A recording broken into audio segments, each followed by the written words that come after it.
Alors bonjour, bienvenue à cette capsule web. Aujourd'hui, nous sommes en mathématiques secondaire 1. On va travailler la résolution de problèmes à l'aide de la démarche TORU qu'on a vue précédemment en classe.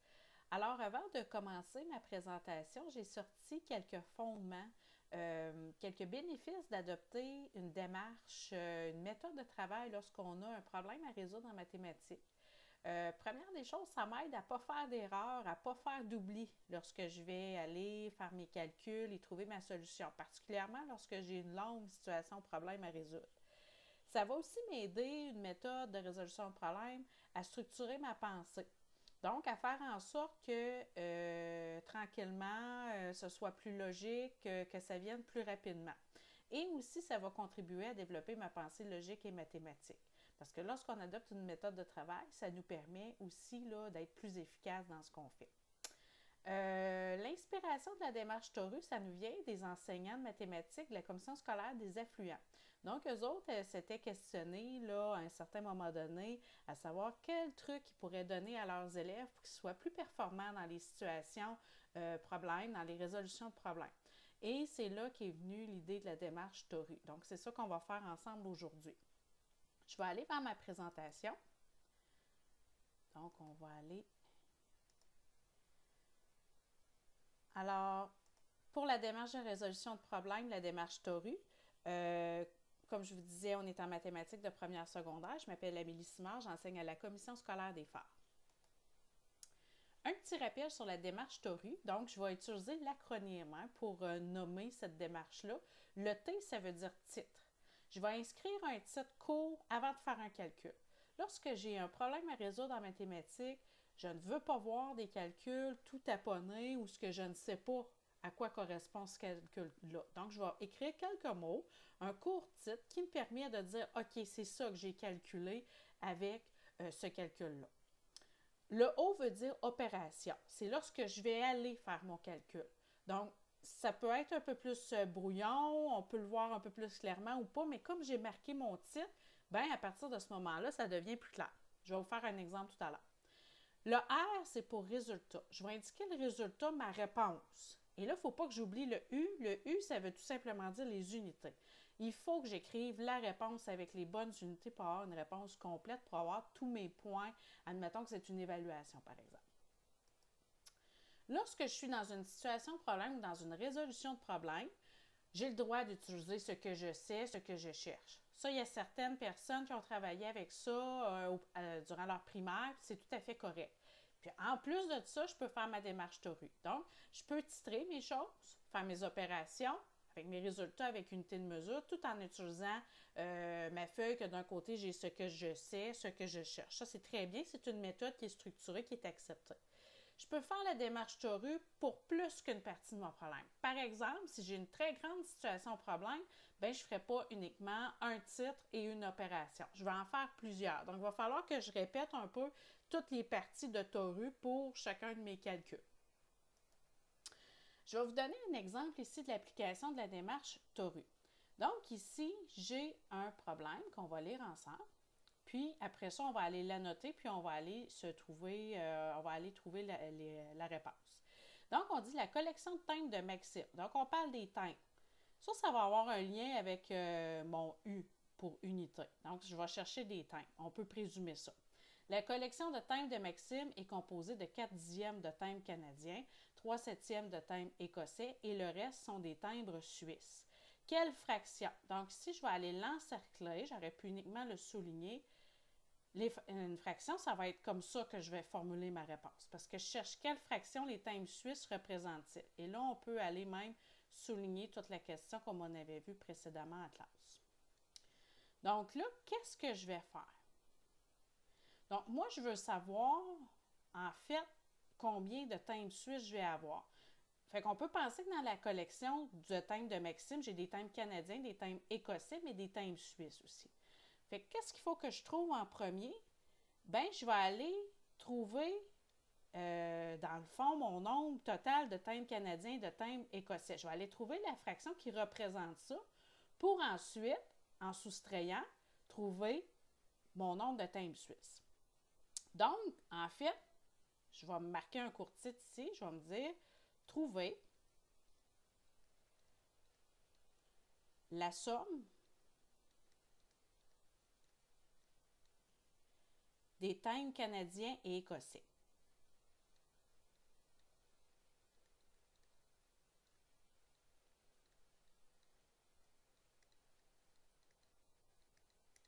Donc, trouver la somme des timbres canadiens et écossais. Donc, je vais avoir mon 4 dixièmes plus 3 septièmes.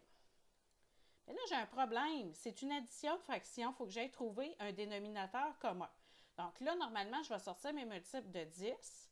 Et là, je vais arriver à la conclusion que mon dénominateur commun pour 10 et 7, ça va être 70. Donc, en réalité, ça revient à dire 28 sur 70 plus 30 sur 70.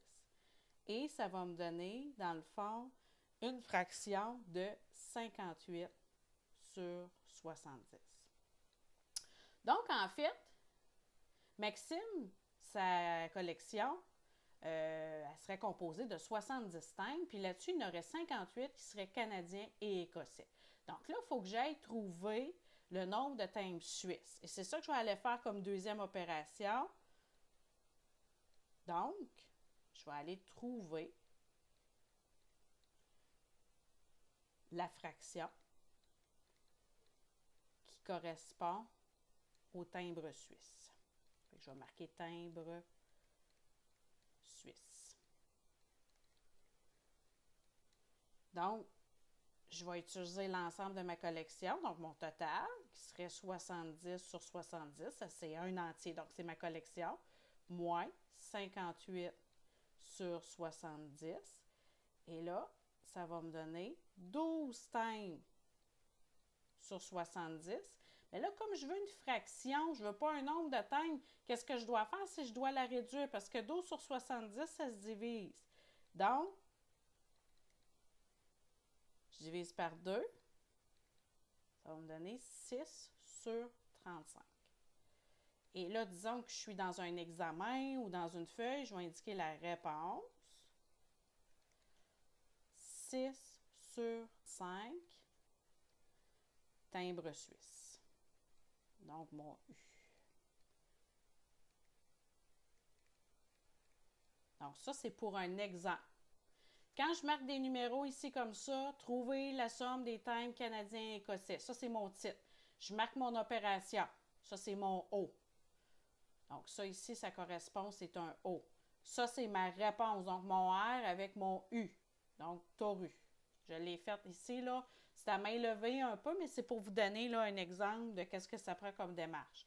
Là, c'est certain, vous me dites, ouais, mais Amélie, c'est facile, ça, ce genre de problème-là. Je comprends vraiment bien, j'aurais pu te le trouver tout de suite et tout ça. Oui, je suis d'accord.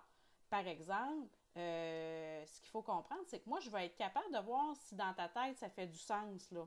Donc, si tu es capable de m'appliquer la démarche Toru pour un problème, bien, ça veut dire que tu as la bonne méthode et que tu as le bon raisonnement qui vient avec. Je vais reprendre ma flèche. On va aller voir autre chose. Exemple numéro 2, j'ai un autre exemple de démarche Toru qu'on va faire ensemble. Je vais reprendre mon crayon. Alors, on a Jessica qui travaille dans une compagnie qui vend des abonnements annuels pour recevoir des livres, des magazines et des journaux. Pour chaque vente d'abonnement à des livres, elle reçoit un montant de 15 $. À un magazine, un montant de 12 $ et à un journal, elle reçoit un montant de 8 $. Le mois dernier, Jessica a reçu un salaire de 846 $ et elle a vendu 30 abonnements à des livres et 25 à des magazines. On veut savoir combien d'abonnements elle a vendu en tout. Donc, je vais aller tout de suite souligner ma question. Et là, on voit qu'on a plusieurs données dans ce problème-là. On a de l'argent, on a des nombres d'abonnements, puis on a des types d'abonnements. Donc, on va aller chercher un nombre d'abonnements. Donc, je ne cherche pas de l'argent, je ne cherche pas, admettons, le type d'abonnement, je veux vraiment savoir le nombre d'abonnements qu'elle a vendu en tout. Donc, si je regarde comme il faut, je vois que Jessica elle a reçu un salaire, ça va être important, de 846 $, puis qu'elle a vendu 30 abonnements à des livres et 25 à des magazines. Oh, on ne tient pas compte du nombre de journaux. Elle a dû en vendre aussi. Donc, ça va être ça, première des choses que je vais aller trouver. Donc, trouver le nombre d'abonnements de journaux.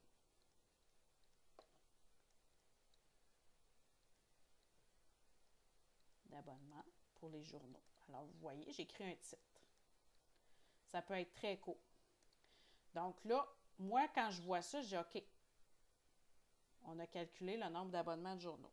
Et là, dans le fond, pour le trouver, qu'est-ce que je fais? Je pars de son salaire, qui est 846 $ et je vais aller soustraire les abonnements qu'elle a vendus. Pour les magazines, donc on dit qu'elle a vendu 15 $, ça c'est pour les magazines, elle en a vendu 30. Non, 15 $. Ouais, donc ça c'est pour les livres. On dit Jessica a reçu un salaire de 846, elle a vendu 30 abonnements des livres. Donc 15 fois 30 plus pour 12 $ fois 25, elle a vendu 25 abonnements à des magazines.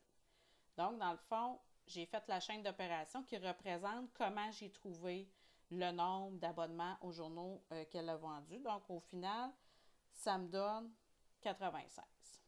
Je l'avais déjà calculé avant. Donc, 96 $ qu'il lui reste à obtenir pour avoir son 846.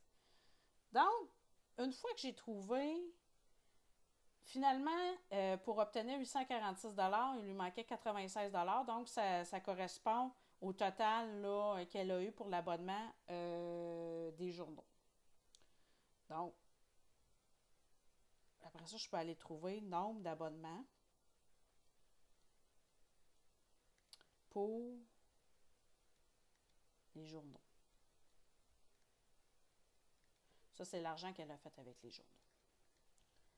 Donc là, après ça, je vais aller faire mon 96 $. Je vais diviser par 8 $ parce que, dans le fond, pour les journaux, elle recevait un montant de 8 $ et ça va me donner 12 abonnements aux journaux qu'elle a vendus. Ensuite de ça, je vais aller faire la somme de tous les abonnements.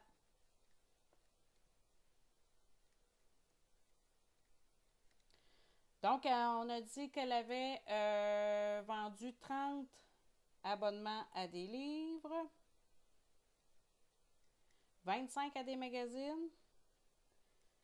Puis, on a trouvé dans nos calculs qu'elle avait vendu 12 abonnements à des journaux. Donc, ça me fait un total de 30 plus 25 plus 12. Oups, j'ai un problème avec mon crayon. Juste un instant. Donc, 30 plus 25 plus 12. Ça nous donne un total de 67 abonnements.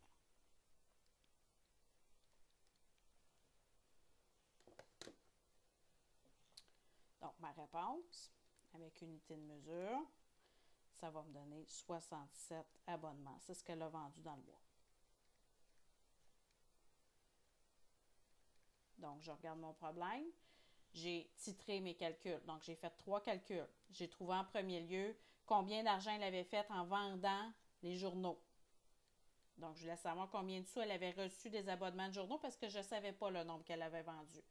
Ensuite de ça, qu'est-ce que j'ai fait? J'ai trouvé ce montant-là de 96 $, ça correspondait à combien d'abonnements de journaux? Donc, on a dit 12. Et là, après ça, j'ai additionné l'ensemble des abonnements. Donc, 30 plus 25, ça me donne 55, plus 12, on a 67 abonnements en tout. Donc, là, ici, j'ai fait ma démarche Toru. Je n'ai pas écrit des grandes phrases, je n'ai pas fait des très, très longs calculs, mais ça donne un aperçu de qu'est-ce que ça peut donner. C'est important pour structurer la pensée. Ce que j'aurais pu faire d'un côté, qu'est-ce que je sais, qu'est-ce qui va me manquer pour résoudre mon problème. Ça aurait donné pas mal la même chose, là, en titrant chacune de mes étapes, ça aurait été une méthode également qui est valide. Donc maintenant, qu'est-ce qui est à faire pour cette semaine? Je vous transmets 5 problèmes écrits. J'aimerais que ce soit réalisé avec la démarche Toru. La semaine prochaine, je scanne le corrigé, je l'envoie. On essaie de travailler ça pour être meilleur pour l'an prochain. Donc, ça fait le tour de ce que je voulais vous présenter. J'ai mis en référence ce que j'ai utilisé. Donc, enseignant de mathématiques de la commission scolaire des affluents. Et pour les problèmes écrits, je me suis inspirée un peu de ce qu'il y avait dans un manuel qui s'appelle Mathématiques 3000 chez Guérin Éditeur. Donc, merci beaucoup. On se revoit à la prochaine pour une autre capsule de mathématiques.